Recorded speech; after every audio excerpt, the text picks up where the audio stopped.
একটা খুব জরুরি কথা about the dress code of NEET 2024।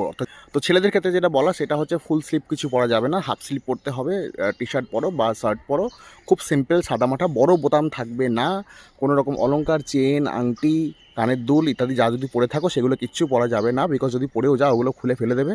Simple একটা সিম্পল ট্রাউজার পরে যাবে, সেখানে মাল্টিপল পকেট না থাকে, আলিবাবা 40 পকেট হলে কিন্তু খুব সমস্যা বাবা, ওই প্যান্টটা খুলিয়ে ভিতরে ঢুকতে হবে।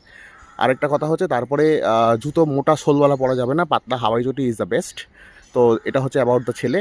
অ্যান্ড অ্যাবাউট দ্য গার্লস সেটা হচ্ছে সিম্পল জামা কাপড় পরে যেতে হবে। সিম্পল বলতে বেশি প্রচুর কাজ করা, এমব্রয়ডারি করা, বড় বড় বোতাম লাগানো এরকম কিছু পরা যাবে না, লেগিংস অ্যালাউড নয়, প্যালাজো অ্যালাউড নয়। আর সিম্পল জুতো পরতে হবে বললাম, সেটা কোনো অলংকার নয়, কোনো মাথায় ক্লিপ নয়, কোনো হেয়ার ব্যান্ড নয়, কিচ্ছু নয়, কোনো অলংকার নয়। কিছু থাকলে কিন্তু সেগুলো খুলে ফেলে দেবে ওরা, বলে দিলাম। ঢুকতে কিছুতে দেবে না, প্রচণ্ড ঝামেলা করে। এই হচ্ছে শেষ।